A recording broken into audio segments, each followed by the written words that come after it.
A multi-million-dollar project is expected to be completed soon. Find out how outdoor enthusiasts will benefit. And a local athlete is shaking up her industry. See what she is doing. And jobs ticked up in June, but not enough to decrease unemployment. See how this could affect interest rates in the coming future. All of this and more up next.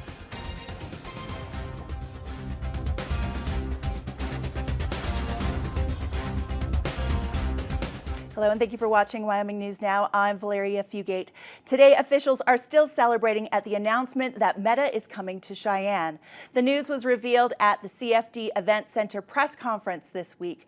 Mayor Patrick Collins announced that they broke ground on the 715,000 square foot data center, thanks to Cheyenne Leads. The center will employ 1,000 skilled workers to build. It will create 100 new jobs and bring in $800 million to our community. The center will be built over the next 2 years. And Cheyenne outdoor enthusiasts can revel in the news that new pathways are in the works. City officials are constructing new trails for the Belvoir Ranch.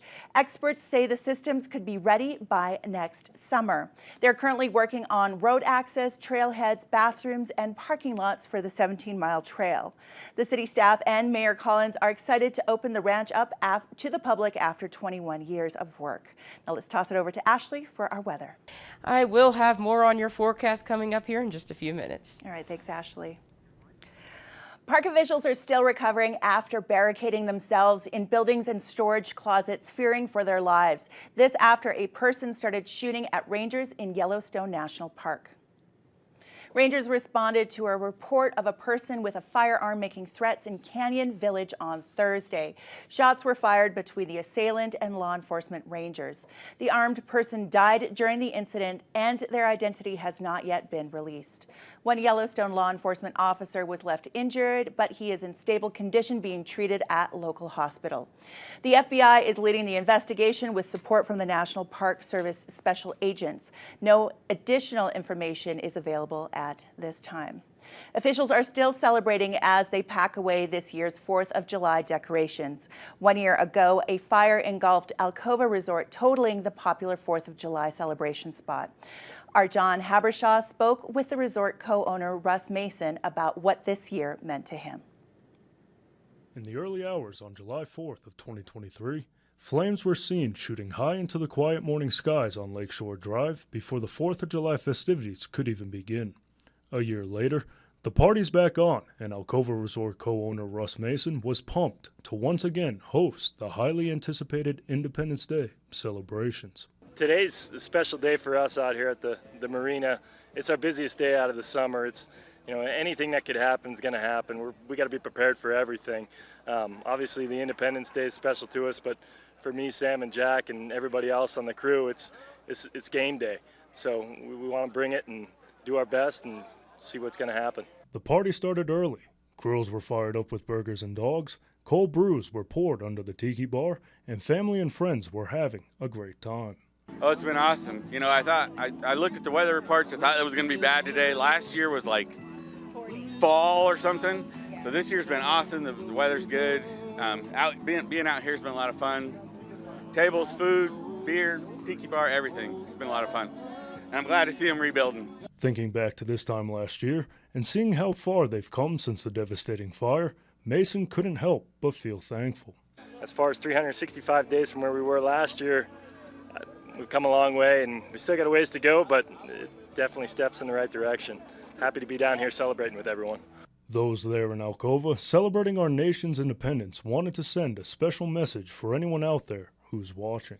Everybody a happy, safe 4th, happy Independence Day. Happy 4th of July. Yes, sir. Happy 4th of July!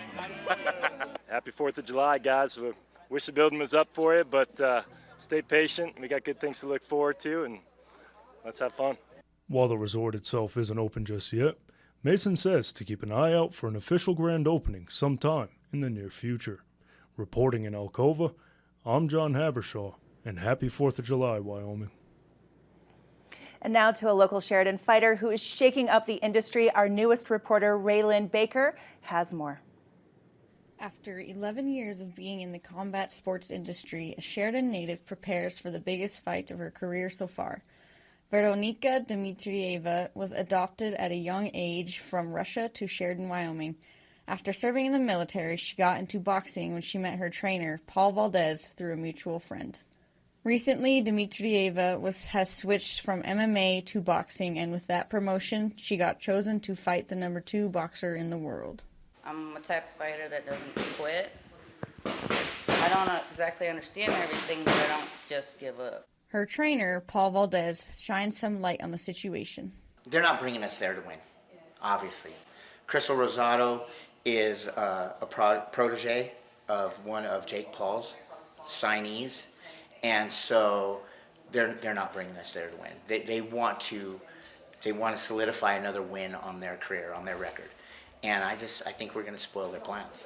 I've watched all of her tapes and her video, and she has some little flaws in her movement and the way she moves that I think that we can exploit, and I think that she's never been hit as hard as Nika's going to get her. With her military background, she gains strength and persistence that will help her in the ring. She deserves to be in the spotlight. She's worked hard. She's worked hard for a very long time to get to this spot. You can watch the fight on DAZN Boxing on pay-per-view. The fight takes place on July 26th in Orlando, Florida. With Wyoming News Now, this is Raylan Baker. Thanks, Raylan, and welcome to the team. We also wish best of luck to Veronica in Orlando. Up next, we've got some more weather and sports, and the job market grows, but unemployment does also. Find out what this could mean for the feds. Come on back. Sure.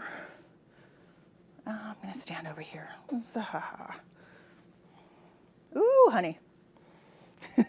I am floating. Do you know it's magical here on Wyoming News Now? Hello. Good. Okay, yep, awesome. Thank you.